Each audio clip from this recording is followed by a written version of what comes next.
Hi, everyone. Good evening, good afternoon, good morning, and good day, I suppose, covers it all, doesn't it?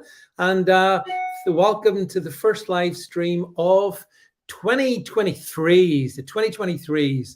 We've got a lot ahead of us, folks. So I just want to welcome you all. I'm going to give this a minute or two to get this machine warmed up. So I see you, Chris Davies, John Gleason, Tommy, Joe Cool, and of course, Jed. I see you all there. Let me just click a couple of buttons here and see if I can get onto one of the other the other channels we're streaming this onto.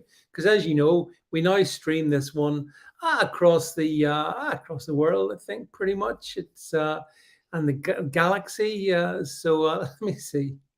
That being said, let me see if I can find the getter stream here.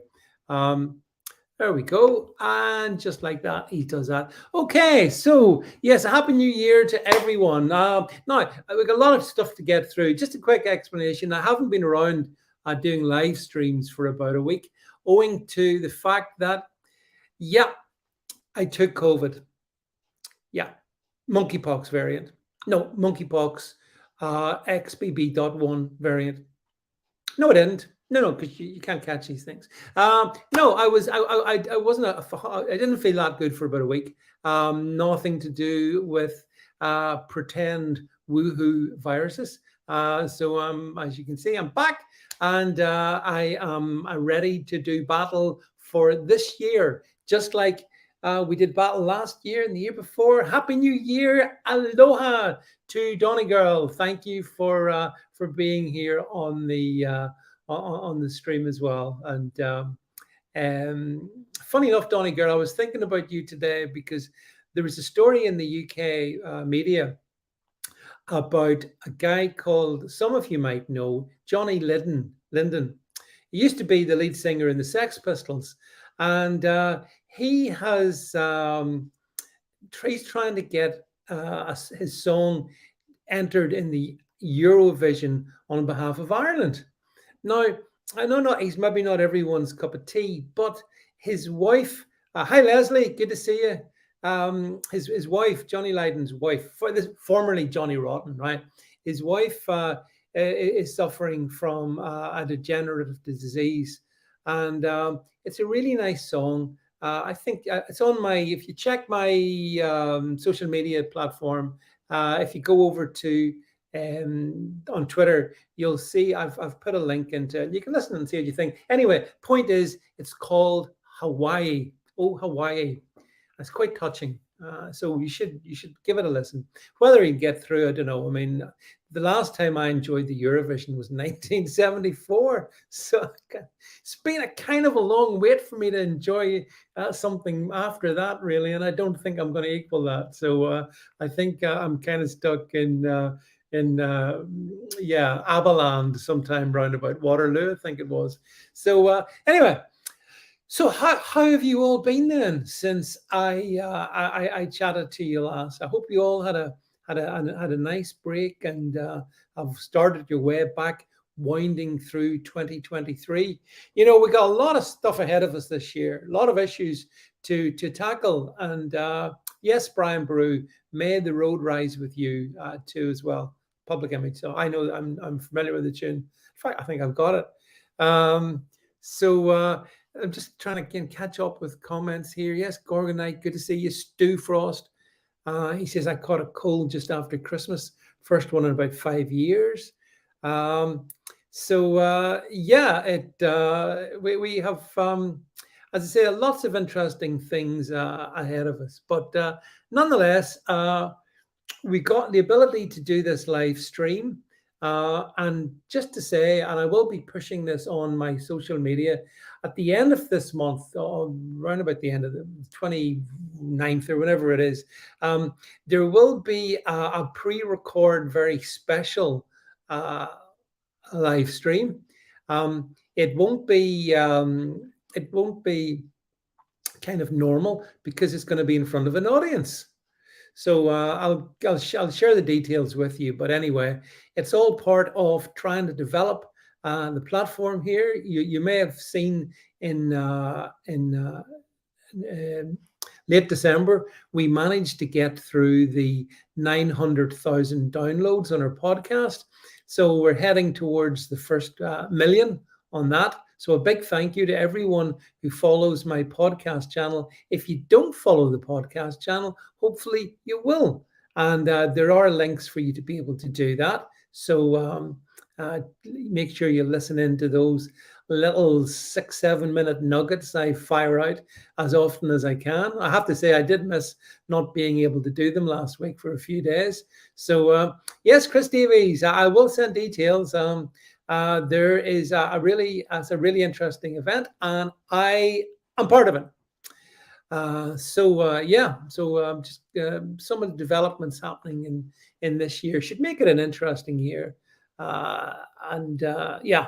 So listen, what I thought we should get stuck into to start with is Scotland. I suppose I'll start with, shall I? Because I've got so many issues on Scotland. There's a story I want to cover about Sturgeon and the masks and all that. I want to talk about that. But there's a couple of just rando Scottish stories that I wanted to put up. One of which you'll definitely be familiar with. One of which you won't be familiar with. But if we can bring, I guess the story that you'll definitely know about Scotland is the one we're going to bring up, to do with the old Gender Recognition Act. So don't worry, Chris Davies, it will be recorded and you will be able to see it. So we're going to see if we can bring up the Scottish. Okay, we're not quite there yet. Scotland did bring in legislation where they've essentially, if you like, invented the whole, they've passed controversial legislation that makes it easier to legally change gender. Now, you probably have seen this one. Caused a lot of controversy, not least for the fact that England aren't doing it. So, Nicola Sturgeon and all those geniuses in the SNP have decided that it helps protect those people who are transitioning. Because, I mean, everyone appears to be transitioning. I feel so lost on this because, I'm not. And indeed, that's right, neither is anyone else. Oh, but hang on a second. Nicola Sturgeon thinks differently. So they've brought in Scotland anyway this legislation whereby basically you can claim you've got gender dysphoria, whatever it is, and within 3 months the process has started to get you, for you to change your gender. So if you're a bloke and you want to be a woman, and let's face it, that's how it tends to be, then what you do is you go through this sort of administrative process. No doctors involved, no no medical intervention, just boom, just say, no, I'm changing. That's it. And 3 months later, you've then got a 3 months after that period of, I think it's reflection, they call it. So in other words, from day one, after 6 months, you're now legally a different gender to the one that you were born. And this is legal. Just to say, now I'm putting all this in context. I'm not getting into the issue. Right, Stu Frost, I see you. I want to bring up another thing on Scotland before I get into the more substantive points. Here's something I picked about Aberdeen University. This is obviously, folks, those of you who are not Scottish, Aberdeen, Biggs, a famous Scottish city. Aberdeen University is triggered an alert for challenge. I can't believe I'm reading this. For challenging Peter Pan. Yep. A Scottish uni has been ridiculed for introducing a trigger warning for Peter Pan. Well, yeah, I mean, clearly. Have you ever watched Peter Pan? It's so, oh my goodness. The fact that there could be a trigger warning for Peter Pan in Aberdeen University, and I know Nettie says, can they claim to be a cat? I'm not sure if it's interspecies or not, actually, Nettie. I'm not 100% sure in that one. But so in Aberdeen, right? In Aberdeen, they're telling you, oh my God, Peter Pan, it's very, very worrying. Meanwhile, in Scotland in January, general, they're saying, yeah, you can change your gender. It's absolutely fine. Not a problem. I presumably you can keep changing it, by the way, every 6 months. So you can alternate, maybe. So this is the background of Scotland. Okay? Right, that's the first thing I want established. Right. Now we're going to be, oh yeah, Gorgo Night. Oh, I'm really very, very clear where this one's going to lead. And I think all of us with eyes can see exactly where it's going to lead. But this brings me to today. And this is really what I wanted to chat about. If we can bring up, this is a headline, because Sturgeon basically, yeah, Sturgeon urges people to wear face masks as hospitals near capacity. Claude says most of us would need a trigger warning for Aberdeen University. So yeah, so whoa. So what's this? Face masks in public transport she's talking about. David McCollum says, I suppose with the Scots wearing kilts for centuries, it was open season for the transgender crap. Oh my God, how can you say that? All those fine Scottish men wearing their skirts for all those centuries. I mean, how could we ever know? That's me probably banned from Scotland, by the way. I'm just saying that right now. But Sturgeon, anyway, has come out and said that, oh, well, you see, David McCollum then compounds his error by saying he got married in one. Well, I mean, David, maybe you should be Davina McCollum. Frankly, are you trying to tell us something? So, right, now stick with me. So in Scotland, Sturgeon is pushing the globalist agenda yet again. She's right ahead of the pack. And believe you me, this is all coordinated. So those of you living in Wales under Mark Drakeford, those of us in Northern Ireland under nobody, which isn't so bad really, and those in England under Rishi, Mr. Globalist, Mr. World Economic Forum, Sunak, you may all follow yourselves, find yourselves following this ludicrous. Now, I know Sturgeon may be certifiably insane. It's entirely possible. There's no reason to want to wear a mask. There never was a reason to wear a mask. I've never worn a mask. And I suspect many of the good folks who follow me similarly. Yeah, I think, Chris Davies, what Cranky's trying to do is bring back the daily press conference. Do you remember the daily press conferences we used to look forward to with such excitement? Do you remember when it was Johnson and Whitty and Valance? Remember that? The brothers Doom? Oh, yeah. That was to keep the fear going. And in Scotland, I think that's what they're trying to do. They're trying to keep the fear going. So therefore, wear a mask. Okay, Nicola Sturgeon, why would I want to wear a mask?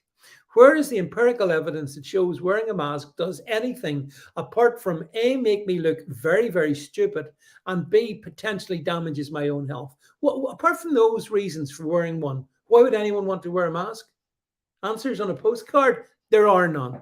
And yes, Scotland the Brave, hello Scotland the Brave, says she doesn't wear a mask in the public building that is the Parliament, quite rightly, in parentheses. Yeah. So, right, some revelations about Nicola Sturgeon. I'm not going to repeat them, but I see what you guys are saying here. Nostromo says the virus can be absorbed through your eyes. Well, yeah, on the basis there is a virus, isn't there? But we're not going to get into that as well. My point is that the World Health Organization is pushing and pushing and pushing. They've come up with this latest, the deadly subvariant of Omicron, the deadly one that, as Dr. McHonkonk, one of my favorite follows on social media, pointed out, it's killed billions of people, albeit asymptomatically. In other words, it didn't do anything. But they're trying to push this. They're still trying to push the COVID narrative down there, down along the road. And the mask is where it kind of all starts. If you remember, it was in June or July of 2020 when they brought the masks in. Do you remember? Back when when summer was high and the living was easy. Do you remember that? They want to bring it back. Actually, Jason O'Brien says he was in hospital recently and they forced him to wear a mask. I told them I wasn't scared of any virus, and that it is now Ukraine now. Well, actually, Jason, just on that, when I wasn't well there last week, at one point I had this nightmare, and the nightmare was that I might have to go into hospital. And I was psychologically conditioning myself to say to them, no, I'm not wearing a mask. I will not wear a mask. And number two, no, you will not take a PCR test of me, because this is how they keep the scam going. It's all driven by, first of all, mask equals compliance equals fear. That's number one. Number two, try and test people, because it's a bit like points equals prizes, tests equals cases, and they know that, and we know that, and so we know that they are still pushing the jab. Of course they are, because ultimately the way this works is that doesn't matter what the problem is, the answer is always the same. The answer is roll up your sleeve and sink the needle in. That's the answer. And I just saw Moderna profits for 2022, absolutely eye-watering, in the billions. What a good year 2022 was for the vaccine pushers. But did you also see, guys, did you see that the Swedes, no, not the Swedes, the Swiss are preparing to dump, I think it's about 26 million doses, jabs that they bought. Nobody wants them. Nobody wants their jabs. So the Swiss have, they're going to have to dump them.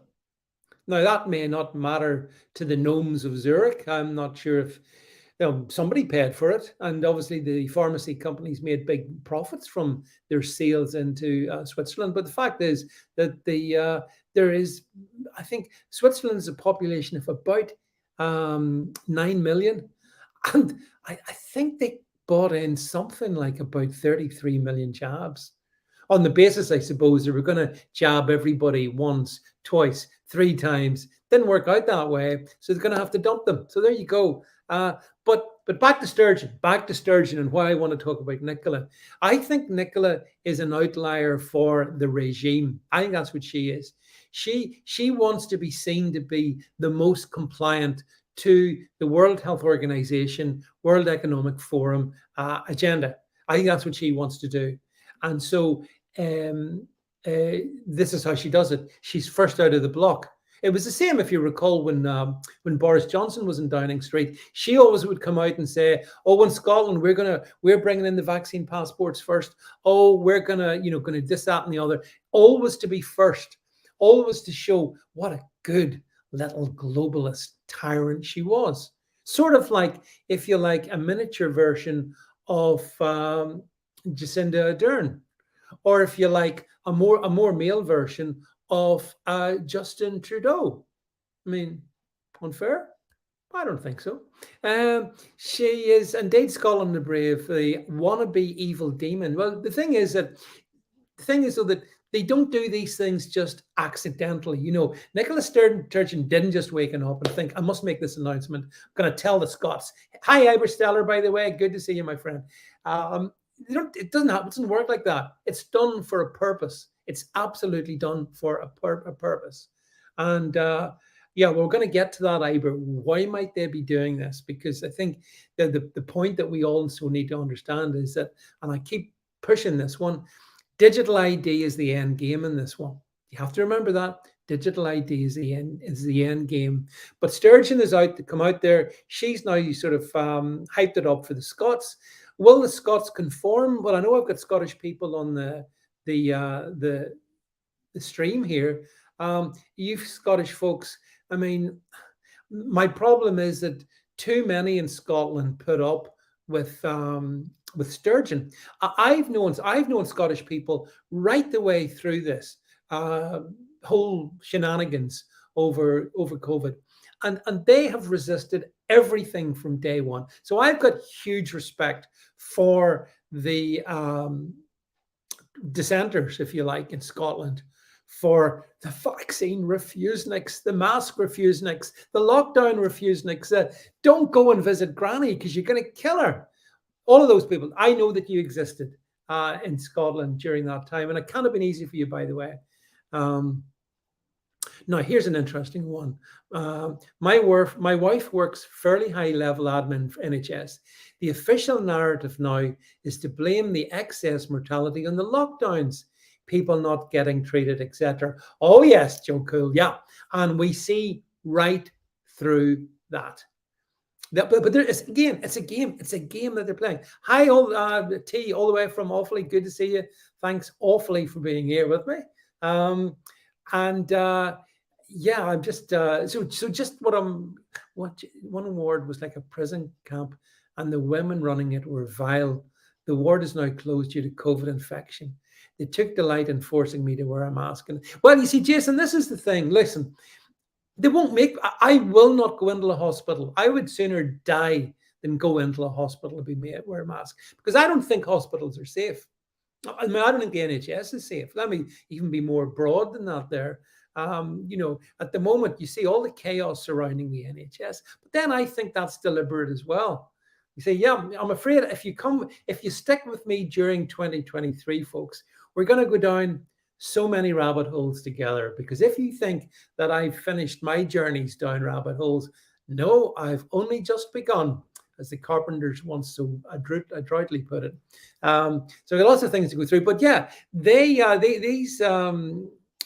Scotland the Brave says to me, she gets in on the 33% Celtic supporters mainly. Yeah, I understand that. And this is why I have to be. I'm very split-minded about how I respond to, for example, Sturgeon's continuing the bashing of the independence now, that routine, because I know that there are lots of very sensible, grounded Scottish people, just like the rest of us here, who reject everything that Sturgeon stands for and does. And so that's why I don't want to abandon them when we get into some of these debates. Yes, we can loathe the SNP. Yes, I find Nicola Sturgeon absolutely detestable. Yes, Scotland is descending into madness. This gender recognition thing is a form of insanity. Yes, trigger warnings in Peter Pan is a form of insanity. I could dig you out a dozen more like this every day I see. But then let's be honest about it. It's not just in Scotland, is it? Because, it happens everywhere else. Donegal says, I might consider actually wearing one at a hospital. People catch more sickness in there. Well, of course, you're right. I mean, Donegal, that is true. The only thing is that they absolutely don't work, and they do not stop you catching anything. That's the flaw in your otherwise brilliant plan. So sorry to tell you, they don't work. They never did work. There's more than enough evidence, empirical studies. So don't come at me with misinformation. Lots of empirical studies to demonstrate that masks do not stop the transmission of viruses. And then the other thing is the flu. Let's talk about the flu for a moment, shall we? Because, of course, Nicola was also saying that, oh my God, Scottish hospitals, they're full of flu patients. Flu patients. Right. Okay. Let's play a little game here. Hands up, everyone who's ever had a flu, right? Me. I've had the flu maybe twice in my life. Once, definitely, I remember. And I had it, funny enough, within about 6 weeks of getting the flu vaccine. Yeah, can you imagine my surprise? That's when I was naive, and I thought that the doctors could be trusted. Oh boy, was I wrong. Nettie Bradford says, my husband got pneumonia and C. diff after he went to the hospital. Oh yeah, they're very dangerous places to go to. I mean, but back to the point. If you've had flu, right, did you think I need to go to hospital? No, I never, ever, ever considered that if I had a flu, I need to go to the hospital. I knew what I needed to do. I needed to stay at home. I needed to keep myself warm or, cold or whatever as the temperature went up and down. I'd take a few hot drinks and give it time, and it would pass. And that's the way you deal with the flu. So I'm asking you folks watching this, who are these people who apparently we're being told are occupying ward after ward in NHS hospital after NHS hospital and giving the NHS such a rough time? Who are they? And is it the flu that they've got? or is it something else? So, what do you guys think? Because as Gorgo Knight rightly points out, masks are like swatting mosquitoes with a tennis racket. Well, that's right, masks do nothing.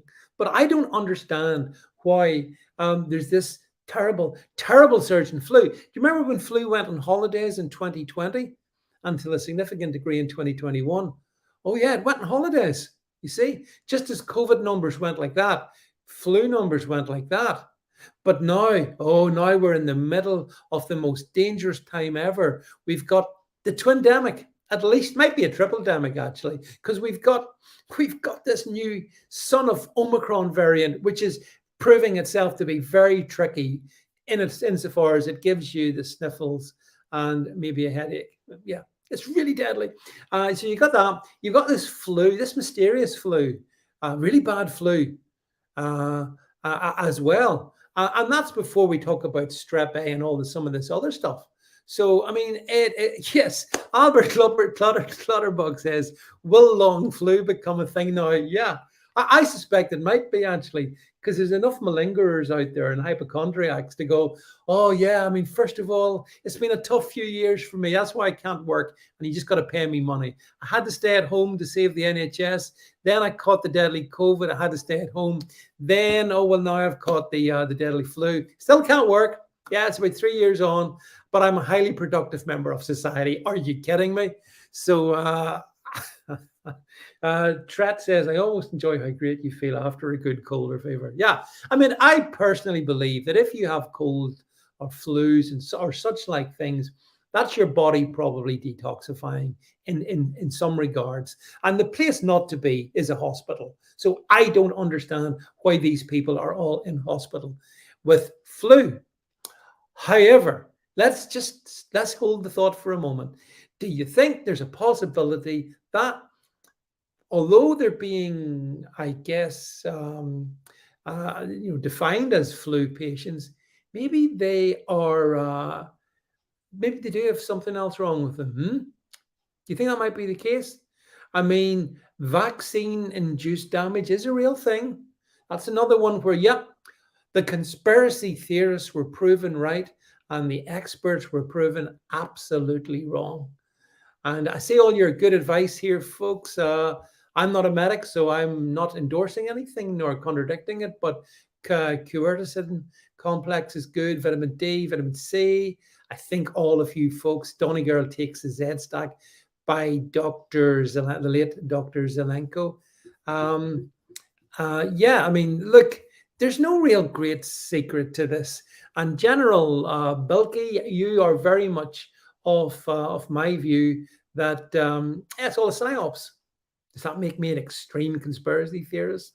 Oh, well, if it does, I can just live with that. I really don't think that there is a deadly flu epidemic sweeping the UK. And if there was, people could be catered for it at home. Just trying to read more comment. Yeah, David McCollum is very sensible as always. Vaccine-induced viral interference. David, that's 100%. You put it so much better than me. That's exactly what I think. At any rate, these people are clogging up the hospitals with. And as I said earlier, I'm at the point where my worst nightmare would be to have to go near a dirty, filthy NHS hospital, even in any regard. But I will tell you this, just since we're being open with each other, when I was reasonably unwell on the day after New Year's Day, I was prevailed upon to phone the out of hours doctor to have a chat about my condition, right? So I did. I said, yeah, look, I'm not feeling too great. I wonder, could I speak to a doctor? This was at 7 p.m. at night. Okay. Got a very nice lady on the phone said, yeah, that's okay. Just to warn you, there's a bit of a queue. I said, how long is the queue then? She says it's 320 people. What? Yeah, 320 people. So that means that we're not going to get through all of those before 8:30 a.m. tomorrow morning. So in other words, there's no point. There's no point in you actually being in the queue. So that was she was saying that there was a queue of people 320 long, about half of those would never be even seen or ever have any conversation regarding their health. And the lucky ones would be the ones who would sit in a 12-hour telephone queue. Are they kidding me? The NHS can take a hike. As I pointed out on davidvance.net today and in one of the podcasts, the thing about the NHS is that I think some of us, I'm a refusenik. I don't want to use the NHS.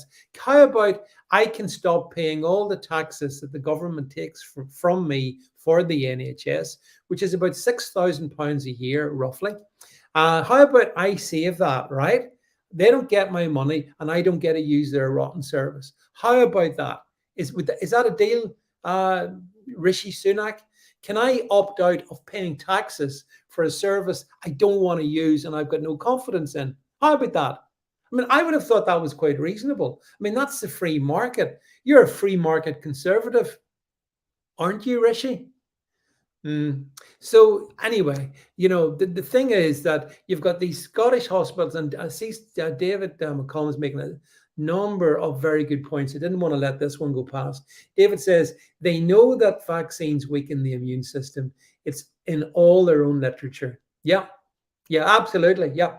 But that's why I think then, as you say, because people's immune systems have been so undermined, that so many of the people at the moment who are unwell are the triple jabbed, and it's not a big surprise. Is anybody? Oh yeah, City Troll. City Troll says, "Don't pay your taxes and watch what happens." Yeah, well, that's why you see democracy, or even having a republic, is a form of enforced tyranny at the end of a gun by the state. That's why I've got problems with democracy, right? Yeah, I mean, again, some very sensible comments coming in here. That's why I love you guys. You come up with some of the great comments. I heard a doctor tell a lady off for coming into A&E again for flu. She said because her symptoms got worse. He said she was putting people at risk coming in, and no magic pill for flu. You see, Jason, just that comment, and I'm sure David McCollum would agree, there's a lot in that there. I mean, it may well be that this lady's condition has deteriorated. That may well be the case. It's not flu that she's got, though, but her condition has deteriorated. And the doctor's also right. There is no magic pill for flu. But just common sense is what gets you over flu or a bad cold. And at some point, what is the difference between them?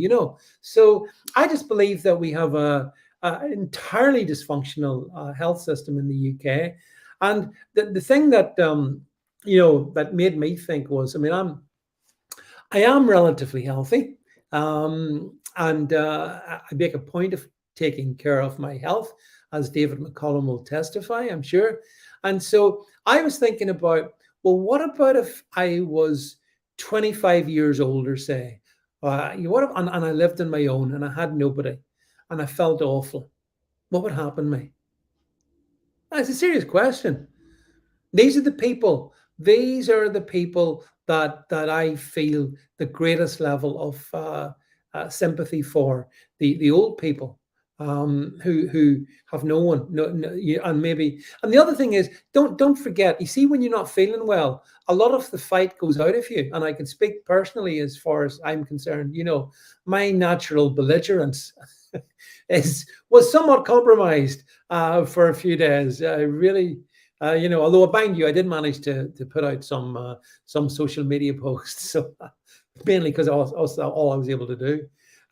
Jason says hospital is dangerous for the elderly on their own. It absolutely is. But that's, of course, Jason, assuming you get to the hospital. Because, yes, as Claude points out, there's been endless stories, including the one I told you, where an ambulance was being consistently diverted to people who were seriously ill, to go to refugee centres, stroke hotels, to give them a lift into hospital as well. So David says McCollum says I should have called him. Who I'm going to call? Ghostbusters. I got over it, David. Just a nasty little infection, but I'm the better of it now. No waiting on the phone. 12 hours, NHS, got to be kidding me. So I think anyway, look, this is the second deadly winter, a winter of darkness and death for all of us who are vaccinated, and we've never felt better. Have any of you guys had friends who have been multiple jab, who have had bad health experiences over the last couple of months? Because I sure as hell have. And and they don't get it. Oh, it's so difficult. I mean, I don't know how you find it when you're talking. There could be family and friends, and they're wondering, oh, I felt bad in November, didn't really go away, and then it came back and it's worse, and I've got dizziness, and I've got all this, that, and the other. Yeah, yeah, all that stuff. I mean, that's and the people they don't see the connection. And it has to be said, I'm sitting talking to some of these people who seem to be perennially ill. They go from one illness to the other. And I'm, apart from this last couple of days, last week, which was nothing to do with viruses at all. I'm sitting there, I'm fine, and I'm smiling, and I'm, fighting fit. And I'm unjabbed. Well, by the way, should I be using the word pure blood? I picked up on that earlier today. Some people think using the term pure blood is divisive. It divides us from our friends who chose to take the experimental gene therapy. I'm not sure about that. I'm not sure about that at all. I'm quite happy to say pure blood. I got to get more of your comments, and then we're going to switch topic in a sec. John says, my missus was a high-grade nurse. She saved her department 30,000 a day by encouraging the mix saline bags with a drug rather than buying it in already mixed until a call from above came. Oh yeah, John, the inefficiencies to the NHS are off a scale, and they don't want to talk about them either. They're not remotely interested in talking about them. So City Troll says pure blood invokes Nazism. Only City Troll in the minds of an absolute demented pro-vaxxer lunatic, right? And in fact, I was very happy to sell pure blood badges, and I've got pure blood badges here. I identify as pure blood, right? My pronouns are pure and blood. And if that upsets people and hurts their fifis, tough. I don't care. I'm not here to accommodate the feelings of people who can't understand that taking experimental gene therapy isn't a particularly good decision. So Donegal says, we had a patient here and have a cardiac arrest in the bank last week. Thank God there was an off-duty police officer there, an ambulance. She's okay. I'm glad to hear that. I'm glad she's okay. But there's a lot of people having inexplicable heart attacks, isn't it? Strange. All these people, and so some of them so young, some of them so young. So Tommy, I'm glad to hear you're pure blood for life. Kim, he still wears his pure blood badge every day. Yeah, I don't care if it annoys people. I really don't. Who would it annoy? Oh, I just read a comment over here on Getter. Nettie says, so sad. My sister also died of her cancer after the second jab. Yeah, Nettie, my sincere sympathies in that. Look, there's been an explosion in the amount of cancers. Chris Davies calls, I saw there Chris mentioned turbo cancer. And I think I've done stuff on turbo cancer, and I'll do more stuff on this phenomenon. And we have oncologists coming out and saying, yeah, I mean, they're finding people, and there's so many sad occasions, right? Young people or people who are in recovery, and then boom, it comes back and they're dead within a month. And I think this is pretty much the case with, and one of you guys can tell me because I'm not a huge football fan, but that Italian manager stroke football player who died there, and they made a whole song and dance about his death. He died of cancer, pancreatic cancer. If someone can type his name in, Gianluca somebody or another. But anyway, he was just typical of someone who had pancreatic cancer, which is very nasty. He was given an all clear back in 2018. He came back this year, at some point towards the end of last year, and sadly killed him. Yeah. And he's not alone. Vialli. That's it. Thanks, Jason. Pardon my inability to remember football players' names. So the thing that BK says, all the COVID jab crazies used to slag me off. They call me Granny Killer. Proudly saying I'm a pure blood. Yeah, you see, almost like I'm not flogging my own badges, but I am. And if you want them, go over to altnewsmedia.net and you can place an order for a pure blood badge. It's like we've survived a war, haven't we? The badge. It's not me saying I'm so virtuous and wonderful. It's just me saying, look, I didn't take the toxic poison. That's it. But I'm not going to hide the fact that I didn't take the toxic poison. And by the way, when those people were wandering around with their masks on and with about 3 needles in their arms, I mean, they were virtue signaling their compliance. So if I want to virtue signal, I suppose, my non-compliance, so be it. Kim says, Dr. Paul Craig Roberts was on with Richie, my friend Richie Allen, earlier today, and he called it mass genocide. Well, it's certainly very, very disturbing. Jason says it was an IQ test. Donny Girl says it's a psyops war. We've had, as City Troll says, 3 professional athletes, all have heart attacks during the week this week, all jabbed. Yeah, but have you noticed? Has anyone else noticed the way that correlation and causation have suddenly been cut? So, do you remember anyone who dies for whatever reason within 28 days of a positive PCR? It's a COVID death. It's definitely 100% COVID. Remember, that's just facts. Don't come at me. That's just facts. 100% correlation. PCR test, death within 28 days. You died of the COVID. What? Even if a bus ran me over? Yeah, the bus probably had COVID as well. Now, when people are dropping after their vaccines, no. You can't possibly draw a relation. We need more evidence to make any, to even suggest for 1 second that there's a link. So 0% correlation when it doesn't suit the narrative, 100% correlation when it does suit the narrative. And that's what we need to understand. That's why it is, as Donny said, it's all a psyops. It's all been a psyops, but we are the survivors of the psyops. And if we want to, this is the podcast I put out earlier today, just essentially a longer version of what I've just talked about, because it does annoy me. It does annoy me. People contacted me during 21 and 22, and they would be telling me that their relative had gone into hospital with usually cancer, actually it was, but some of them were heart attacks, and that they died.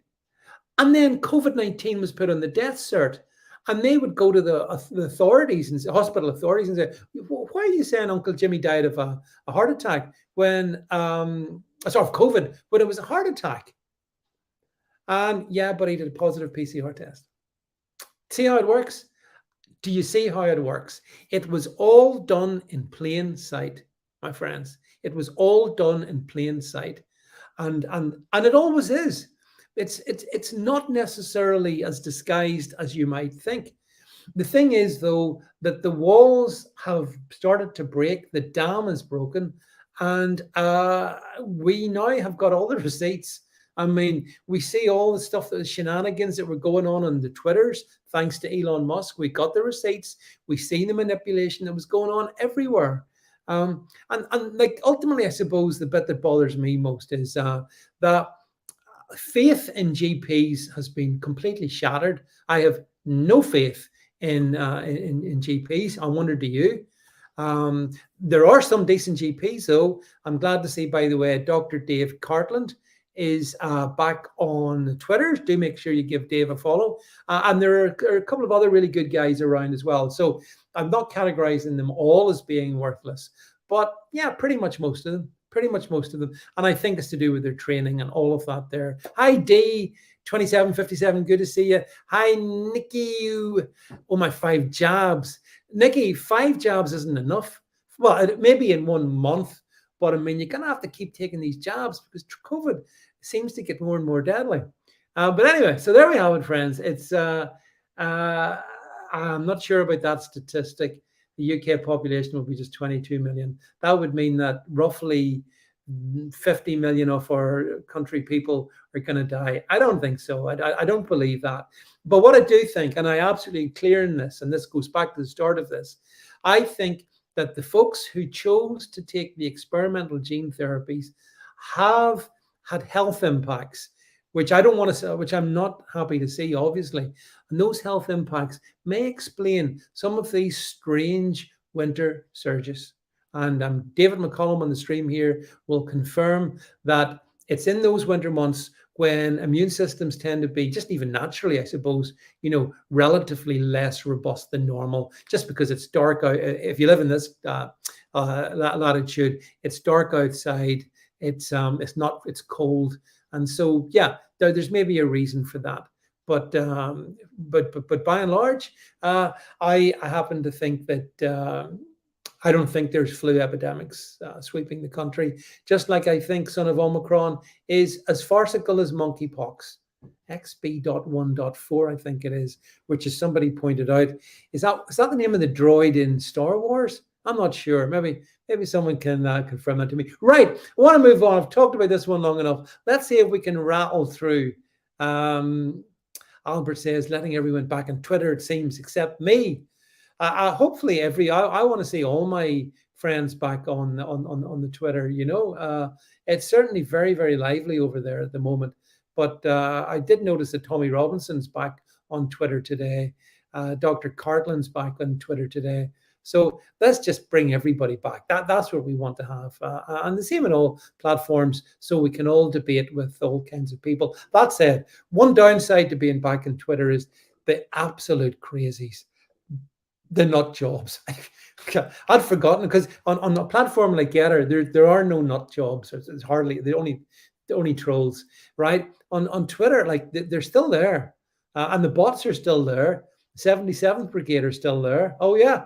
If you like this, by the way, yes, Johnny Knockpile, hit the like button if you're on the YouTubes and you want the people to see that you enjoy this content. Hit the like button, and similarly. Over on the Getter as well, so hit the heart or whatever it is. So, right, let's bring up the next topic then, which I'm hoping our producer will now do, Jed. Because it's kind of linked. And I touched on this earlier. They actually put this in, this enraged me, this story. Middle-class families could face modest charges to see the GP and have routine ops under plans put forward by veteran Tory Ken Clark. Oh yeah, Ken Clark. He's an interesting guy. Maybe we should do some background into research into Ken to save the NHS. So here, let's bring him up. I mean, he's about 200 years old now, I think. He was born in the 17th century, but he was health secretary under Thatcher, and he thinks that charging some patients was now reasonable given the current crisis. Well, okay, quick response on that. No, it's not reasonable. It's absolutely not reasonable. And this was the great con that was perpetrated on the people of the UK back in 1947, 1948. This notion, you can have a super duper health service, right? It's going to be there for you when you're, in tough times, right? And you're not going to have to pay for it at point of use. But they left out something. You still having to pay for it. You pay for it through general taxation. I seen a stat that said that the average person's tax is about 6,000 a year for the NHS. 6,000 a year. You can't get to see a doctor. NHS hospitals, we all agree, are dangerous places to be. Costing you $6,000. And what Ken Clark's saying is, yeah, I think you need to pay a bit more tax. Some of you need to pay a bit more tax. All you middle class. Oh, yes, Ken. Ken's a real good conservative guy. He knows how to win votes. I'm sure Rishi will listen to him. Oh, Jason, Ken is well dodgy. I believe an enthusiastic Bilderberger, he said, to the surprise of absolutely no one. But the point about it is that this is inverting things.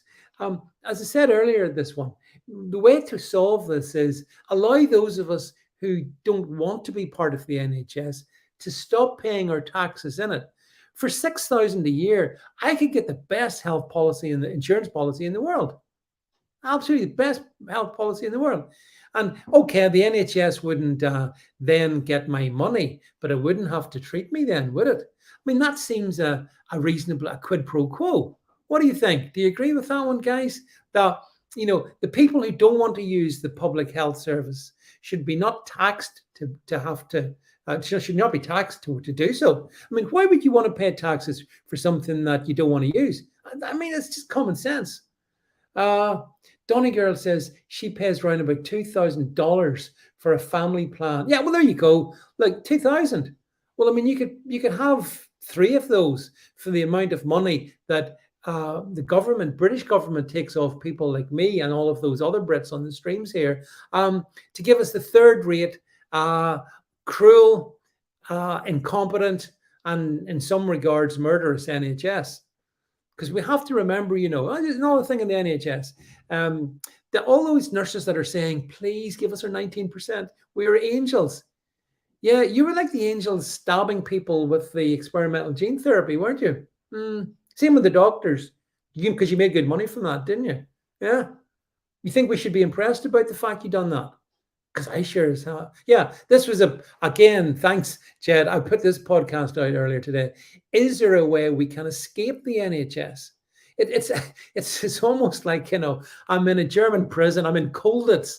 I want to make an escape for freedom. I want to get the hell away from public health service and exit it completely and rely on private, entirely on private. There are some decent-ish private facilities, and I have used them and paid for it.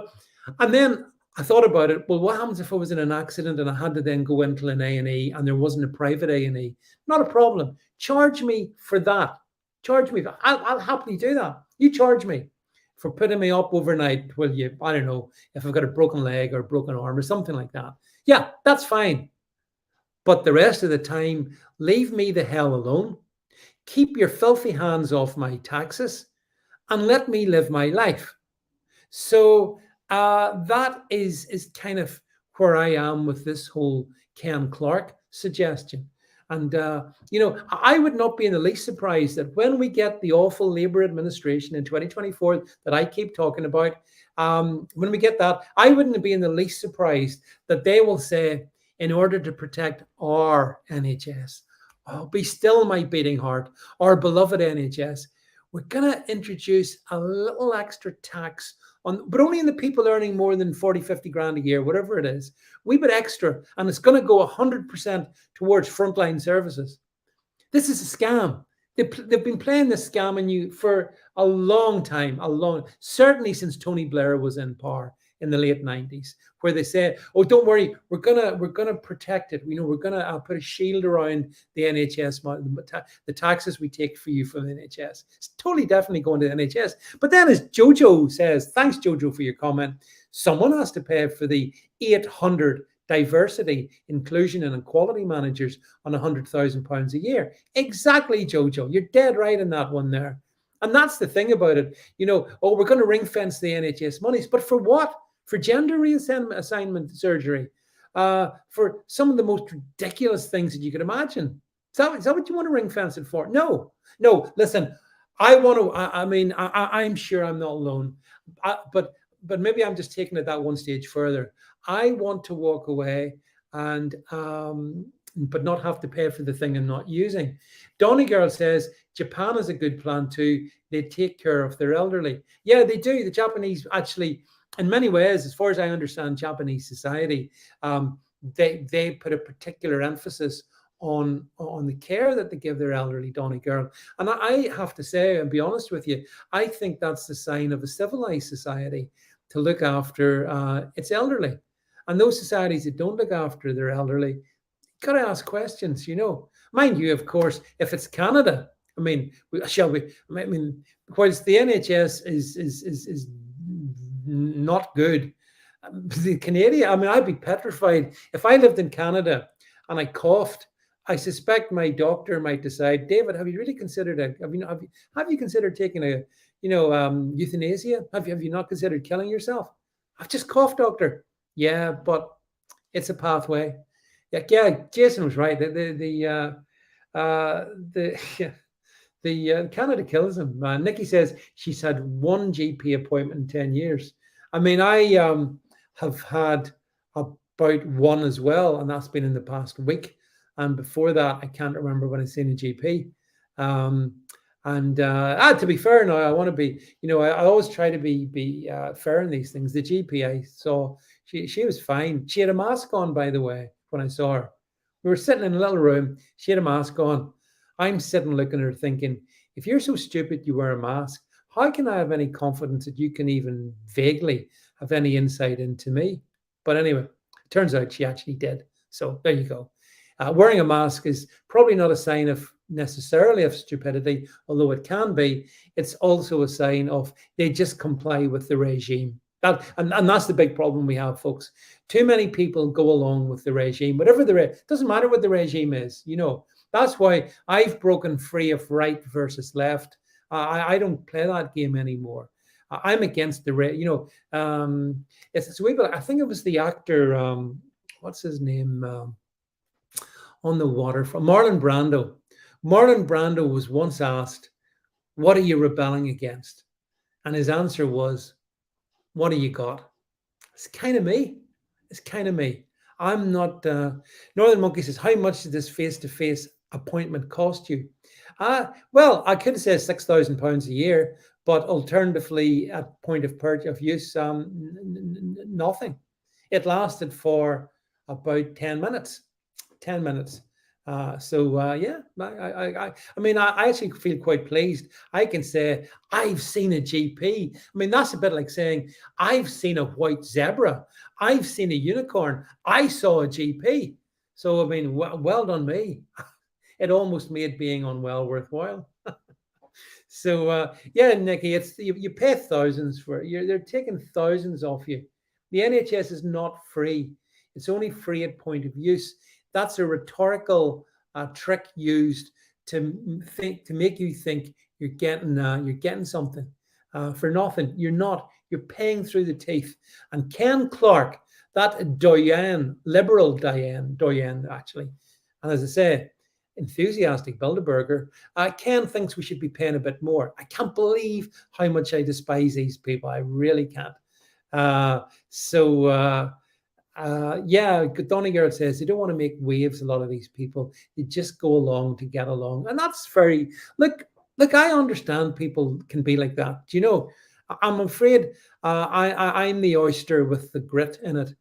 I can't go along, and I suspect a lot of you are the same. Just not going to go along with what they say. I am happy to be the 20%, John Enoch. Paul, I am happy to be the 1%. I only can go on what I think is right and what I think is wrong, So, and that's how we're going to be through 2023. I suggest. And Nikki says, my best friend and her husband were only allowed one packet of antibiotics between them. Yeah, I see people were panic buying. Kids, when youngsters, pre-primary school kids are unwell, there's a couple of medications for them. Calpol is one of them, and I understand Calpol was selling off shelves, and there was panic buying going on, because what happens is, and this again is an article I put out today. We can maybe cue this one up as I just lead into it, and then I'll finish off. If you listen to the media, you're always going to be in trouble. You really are going to be in trouble. So I'm very much aligned with Mark Twain, who famously observed that, if you read the media, you are, if you don't read the media, you're uninformed. If you do read the media, you're misinformed. And so it is in this little article I stuck up earlier. The more media you consume, if you just bring the title, please, Doug, the less informed you become. I mean, when Twain wrote this, there was no internet. Okay, there was no TV, there was no radio. So he predates all this. So in a way, it's worse now. So basically, you if you're sensible, you will still stay the hell away from news at any rate on any of these platforms. Do the digging for yourself. Be selective about what you read, and be query everybody, including me. I mean, I can get things wrong just like the next person. I don't deliberately do that, though I never would ever want to mislead anybody. But Mark Twain understood that reading the media, absorbing the mainstream media is really bad for your health. And that's why, as we go through 23 together, I'm gonna, and with my producer Jed, and with the others on the team like City Troll and some of the other folks we have, we're gonna give you alternatives on everything. We're gonna try and make sure that we can give you data. Yeah, there's that quote being brought up. If you don't read the newspaper, you're uninformed. If you read it, you're misinformed. Twin was right. He was absolutely right. I'm also conscious, though, I finished that article by another aphorism, which comes from the Bible: "The truth will set you free." And you see, what I'm trying to do here is get you truth. Some of that truth will conflict with what you hear in the mainstream media. And to me, that's good, because that's the job being done properly then, so that's what we want to kind of do. Nikki says, did you see Sturgeon now wants masks for a cold? Yes, Nikki, we covered this earlier. Yeah, you got to wear a mask if you've got if you're out in public transport, if you've got a cold. So it's all insane. It's all insane. It is absolute clown world, by the way, we're up against. It's a malevolent clown world. It's not a friendly clown world. It's a malevolent, there's some very malevolent clowns around. And each week we're going to expose them. We're going to tell you different sides to things, so you can then go away and think for yourself. So, and as I say, look, there's just an example of some of the stuff that we put out over on davidvance.net. This was the thing that we launched, the central site for all my work. It's all there, davidvance.net. Make sure you bookmark it. Make sure you visit it. All the podcasts pop up there. All the articles pop up there, not just from me, but from Jed and from City Troll and from Andy and Mac and so many other people, Mike Cunningham, different folks all over there. So do make sure you do that one there. And as I say, it's a lot of stuff happening there. If you enjoy my social media stuff, you want to laugh, then make sure you're following me on the Twitters, on the Getters, and everywhere. And then, of course, there's the video channels as well, the Rumbles, the Odysseys, and and then for extra laughs, YouTube and Facebook, which are basically digital cancer. But anyway, I broadcast on them for the laughs. As you can tell, I don't care about them anymore, because going back to what Mark Twain said, Facebook and YouTube are the equivalent of those newspapers he warned you about in the 18th century. So that's basically what we plan to do for 2023. So listen, I managed to make my way through this solo and holding together in one piece. As you can see, reports of my demise have been somewhat exaggerated. So should be back on Wednesday with my good friend and producer Jed. We hope to be back then, 8 o'clock, make it a date. And in the meantime, there will be more podcasts coming out tomorrow, and there will be lots of stuff going out on the social medias as well. So we're going to make 2023 our biggest and best year ever. And that, of course, is all down to the support that you guys give. So, if you do enjoy the content, final thought for 2023 to start it off, if you enjoy the stuff that I put out here, there, and everywhere, as the Beatles would say, then you can go to davidvance.net as well and hit donations and drop a couple of pounds or whatever in the hat, because we do have stuff to pay for to keep this going. So I think we're just going to show you there. There's where to go. If you go over to davidvance.net, hit the click, and if you fancy, you can make a small donation. So we can fight back against the cabal of the establishment, all the liars out there. We have got their number, and we're coming for them in 2023, just like we have been doing for years now. Thank you for sticking with me for the past hour. Hope you enjoyed that bit of a chat we had. And I know there's other people streaming, but who else streams this way? I think only I do. So I hope you've enjoyed it. Anyway, look, that's it from me for tonight. Wish everyone a great evening, and catch up with you guys real soon. Bye-bye.